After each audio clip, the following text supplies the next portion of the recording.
Hello students, now we will study some common properties or some common terms or terminologies of all the waves.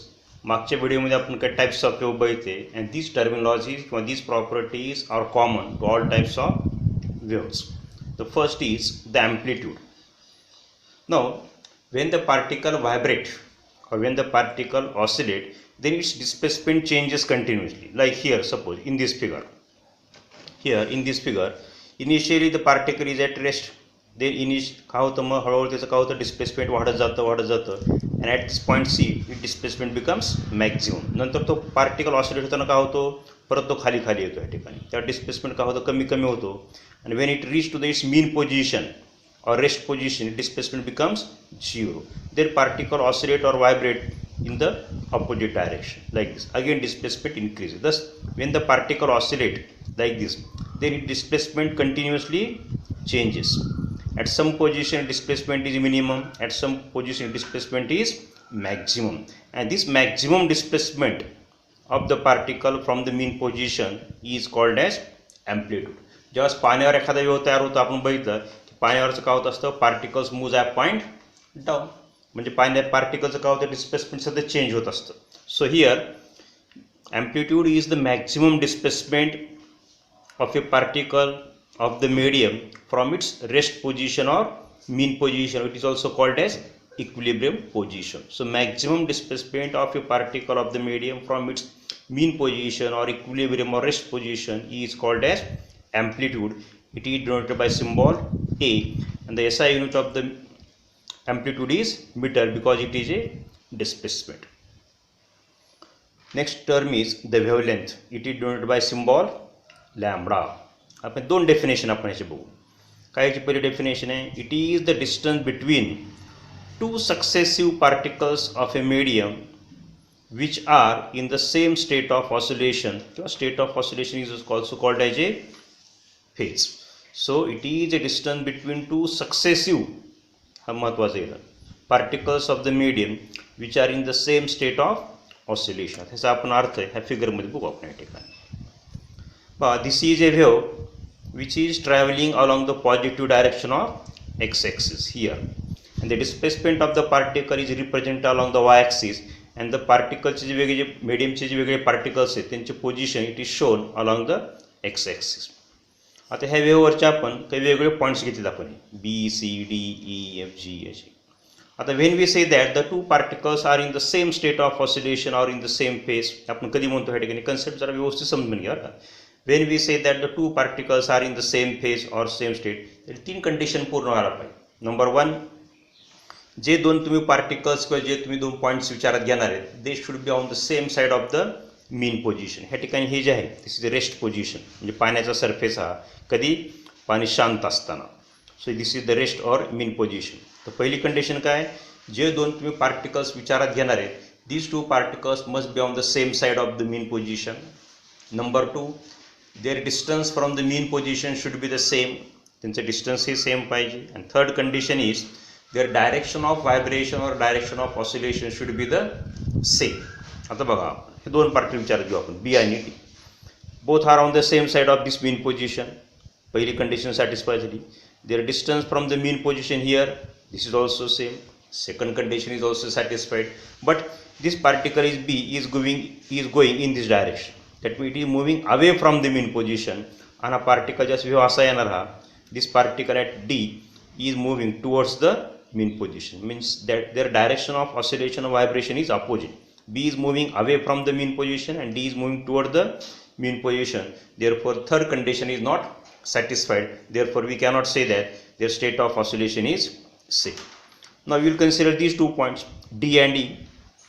पहिली condition काय आपली the particles किंवा points under consideration जे particle आपण किंवा points विचारात घेतील they should be on the same side of the mean position. इथं असं आहे का नाही हे दोन अपोजिट साईडला आहेत ह्या मीन पोझिशनच्या त्यामुळे हे दोन्ही पार्टिकल्स सेम फेजमध्ये नाही जरी त्यांचं डिस्टन्स सेम असेल तरी.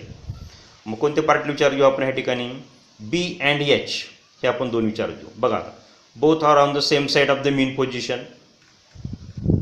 There distance from the mean position is same. Also B is moving away from the mean position and H is also moving away from the mean position. हा wave असा चाललाय like this along the positive x-axis. Third condition is also satisfied. So particles at position B and particles at position H are in the same phase, are in the same state of oscillation because they satisfy all the three conditions. Therefore such particles are said to be in a same state or same phase. Similarly here also, this point C, point I and this point N are in the same state of oscillation. कारण काय तिन्ही एकाच बाजूला आहेत mean पोझिशनच्या, they are at the same distance from the mean position and also they are moving towards the mean position. आता हे particle खाली जाणार आहे towards the mean position. Therefore the particle at position C, I and N are in the same state. Sir अशा particles बघा आता काय definition, आपली डेफिनेशन बघा वेव्हलेंथची. It is the distance between the two successive particles of the medium which are in the same state of oscillation. म्हणजे हे दोन पार्टिकल्स सी आय काय they are in the same phase, त्यांच्यामध्ये डिस्टन्स किती येणार आहे lambda, that is wavelength. C आणि आय हे दोन्ही पण सेम फेजमध्ये येतात. Particle at position C and N are also in the same position but they are not successive. एका पाठोपाठने येत नाहीत, मध्ये हा पार्टिकल आहे, एका पाठोपाठ आले पाहिजे म्हणजे सी आणि आय आणि N. So distance between the particle C and I, distance between the particle at position I and N, that is wavelength lambda. Similarly here, particle at position O and particle at position A, here this distance is also equal to wavelength, that is lambda. हा इथूनपर्यंत एक wave तयार झाला. थोडक्यात एका वेव्हची लांबी म्हणजेच wavelength, तरंग लांबी म्हणायचं मराठीमध्ये त्याला. वेव्हलेंथ म्हणजे it is a length of one wave and that is denoted by lambda. ही एक जरी डेफिनेशन. सेकंड डेफिनेशन काय इथं, the wavelength of wave is also defined as the distance between the two particles of medium having a phase difference of 2 pi radian. लक्षात घ्या, phase आपल्यानंतर बघायचं आहे. Phase is a physical quantity which is expressed और which is measured in terms of angle. आणि आपल्याला माहिती आहे अँगलचं युनिट काय असतं सिस्टीममध्ये रॅडियन. तर ह्याची डेफिनेशन हे काय नंतर आहे असे बघा काय डेफिनेशन आहे. Distance between the two particles of a medium having a phase difference of 2 pi radian. ज्या दोन पार्टिकलमधला फेज डिफरन्स काय असतो 2 pi रॅडियन, त्या दोन पार्टिकलमध्ये डिस्टन्स म्हणजे किती असतं मग वेव्हलेंथ लॅम्बडा. इथं बघा आता त्या इथून इथपर्यंत एक वेव्ह पूर्ण झाला, कुठून ओपासून एपर्यंत, ओपासून सीपर्यंत हा पार्टिकल असा वर जातो. इथं सुरुवातीला असा पार्टिकल जातो, हा असा वर जातो ऑसिलेट होणार इथपर्यंत. इथं किती अँगल तयार झाला मग ह्या ठिकाणी 90. सीपासून इथपर्यंत किती अँगल आहे परत हा 90 म्हणजे π/2. परत ईपासून एफपर्यंत परत π/2 आणि एफपासून एपर्यंत π/2. थोडक्यात जस्ट एक वेव्ह कंप्लीट होतो त्यावेळेस phase increases by 2 pi radian. So when there is completion of one vibration or one wave, then phase increases by 2 pi radian. म्हणजे याचा अर्थ पार्टिकल ॲट पोझिशन O आणि पार्टिकल ॲट पोझिशन A यांच्यामध्ये किती phase difference आहे हा 2 pi radian. अशा दोन पार्टिकलमध्ये डिस्टन्स की ज्यांच्यामधला फेज डिफरन्स हा 2 pi radian आहे, that is also called as wavelength.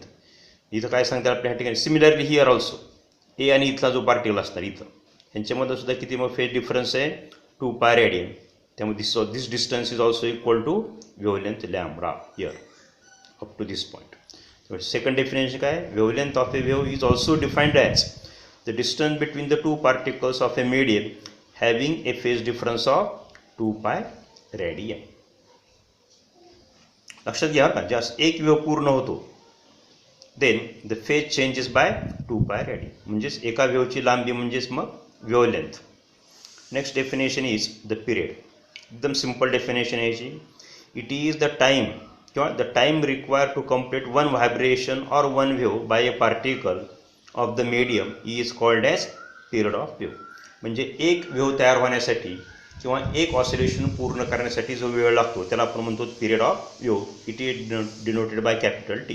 लक्षात घ्या, जास्त मीडियम आपण सकाळीच बघितलं, आपण मागच्या पिरियडला आपण बघितलं, मागच्या ह्याच्यामध्ये व्हिडिओमध्ये बघितलं आपण की वेव्ह कधी जनरेट होतो Wien the particles of medium vibrate. आणि ज्यावेळेस मीडियमच्या एखाद्या पार्टिकलचं एक व्हायब्रेशन पूर्ण होतं, यस एक व्हायब्रेशन पूर्ण झालं की मीडियममध्ये एक वेव्ह तयार होत असतो.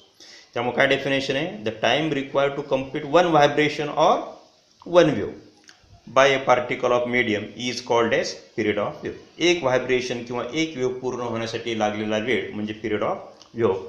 SI unit is second. Now the next is double periodicity. हा तुम्हाला असा क्वेश्चन येऊ शकतो ह्या ठिकाणी. Explain that wave motion is double periodic.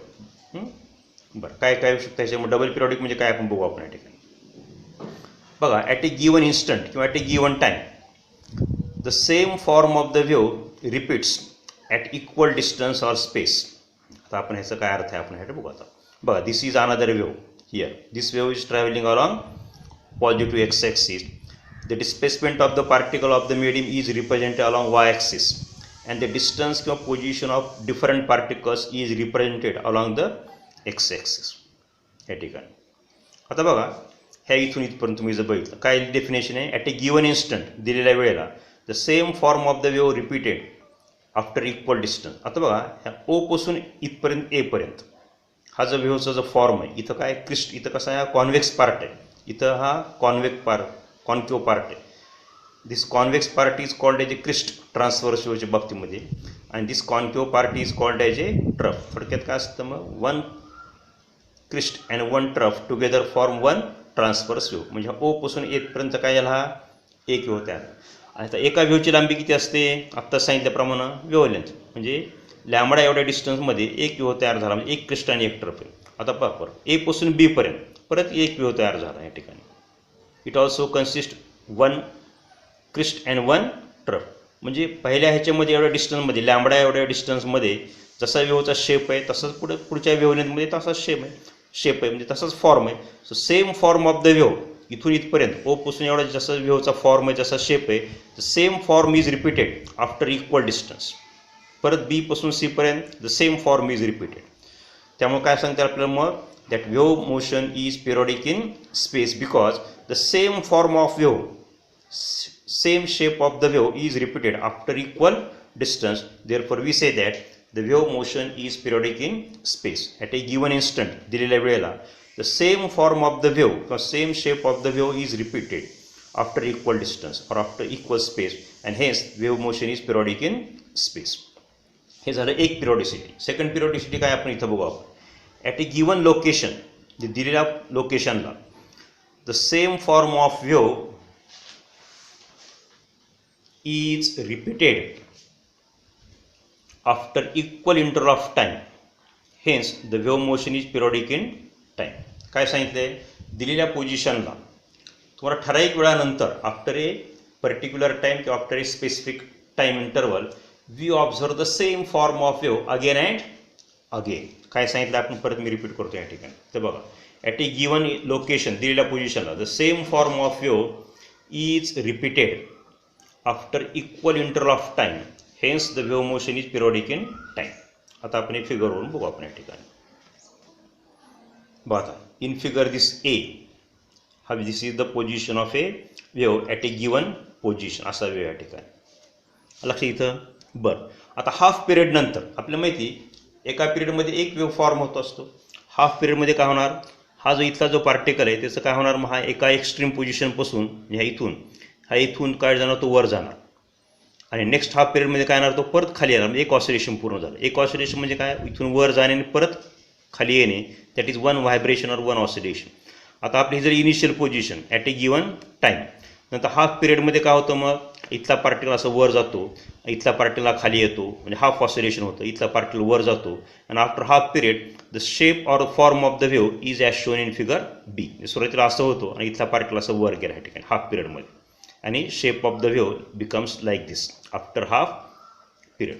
पुढच्या हाफ पिरियडमध्ये काय होणार, परत इथला पार्टिकल खाली येणार, इथला खाली येणार या ठिकाणी, इथला पार्टिकल वर जाणार, हाफ ऑसिलेशन, हा परत खाली येणार या ठिकाणी, हा परत वर जाणार या ठिकाणी. So after next half period particle काय होतं, वेव्ह असा होतो शेप. म्हणजे काय झालं, एका कंप्लीट पिरियड नंतर half period plus half period, एका कंप्लीट पिरियड नंतर वेव्हचा शेप पुन्हा पहिल्यासारखंच झाला या ठिकाणी. सेम शेप म्हणजे in figure A and figure C they show the same shape और they show the same form. दस आफ्टर इक्वल हा time interval the same form of the wave is repeated again and again, and therefore we can say that the wave motion is periodic in time.